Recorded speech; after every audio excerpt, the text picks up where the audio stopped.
exploring this historic site that we stumbled across on our way through Utah.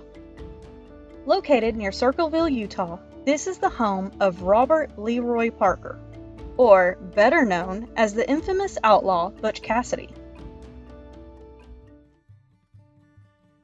Cassidy was born April 13, 1866 to parents Maximilian Parker and Ann Campbell Gillies in Beaver, Utah.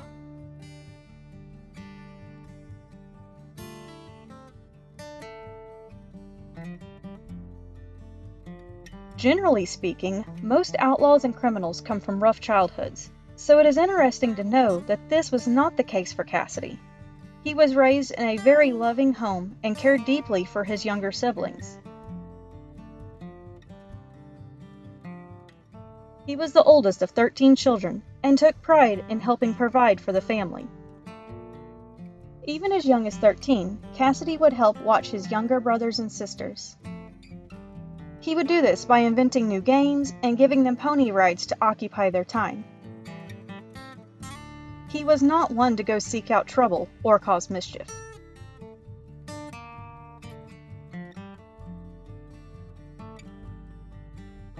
There was this one time, however. One particular afternoon, their mother, Anne, came home to find all the family chickens acting very strangely. They were all stumbling around and falling over. Some of the birds couldn't even walk at all and just laid in the dirt flopping around. Their mother was very concerned and upset that something had made the chickens very sick, and this would be a huge loss for their family.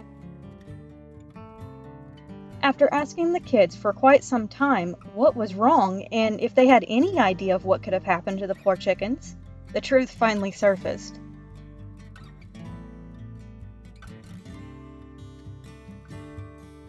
Cassidy finally confessed that he and a couple of the older siblings had broken into the neighbor's wine cellar. They carefully stole a couple of bottles of wine and brought them back home. They found a quiet, shady spot in the yard and decided to sample the wine for themselves. After passing the bottle around, they were not impressed by its taste and decided they needed to hide the evidence somehow.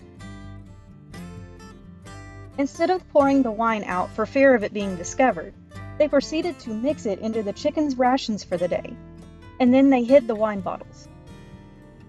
Little did they expect that the chickens would proceed to get drunk off their spiked grains and wobble around the yard like they had had a bad night at the bar. By the next day, the chickens were sobered up, and the children returned the empty bottles to the neighbor and apologized for their behavior.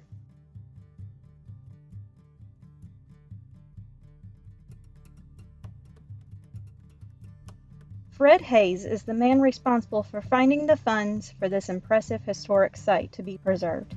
Here's a little information about him. As for the homestead, it was purchased in 1879, where the two-bedroom cabin was already built.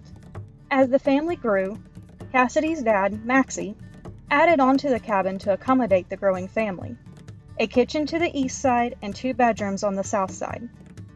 They covered the ceiling with cloth to make the cabin feel less rugged. Once a year, a major chore for the whole family was to take the homemade rag carpets up, where they were cleaned and new straw padding was added underneath.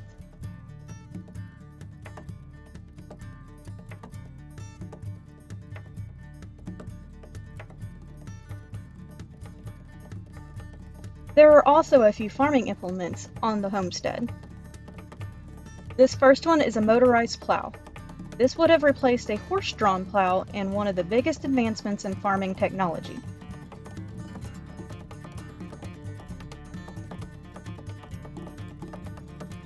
Next we have a manure spreader. This would be filled with manure from the paddocks and then pulled into the fields where it would throw manure across the field, serving 2 purposes: cleaning out the animal barn and fertilizing the crops. This is a sickle mower. The movement of the wheels would work through a system of gears to move the blades on the bar that you can see on the ground, effectively cutting the grass for hay. This is another style of plow. This is a set of wheels that was probably used with a cart or a wagon. And then here on the end we have an old hay rake. From the wheels turning as it was pulled, it would turn the tines to rake hay into rows to be baled or make it easier to pick up and store.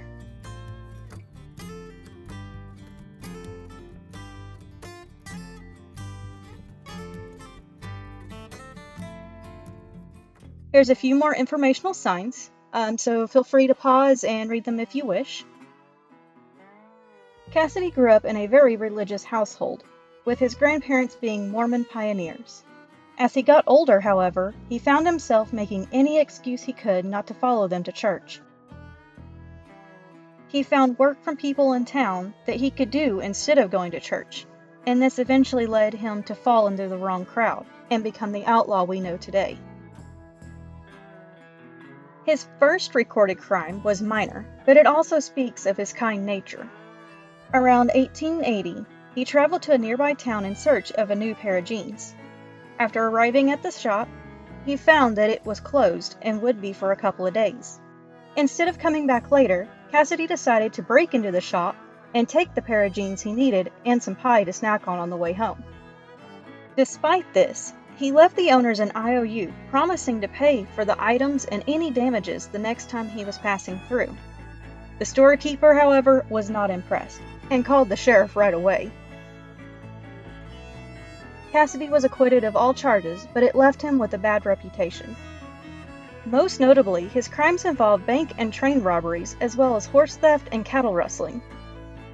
He was also involved with the Wild Bunch gang, which was made up of some of his closest friends. Even after becoming an outlaw, he still felt very close to his family. He left his childhood home in 1884, but he always made a point to send money back to his parents and siblings to help support them. He is thought of as the most respectful and well-liked of any outlaw of the Wild West. This really is a beautiful and peaceful place. I can only imagine the history and memories this land holds.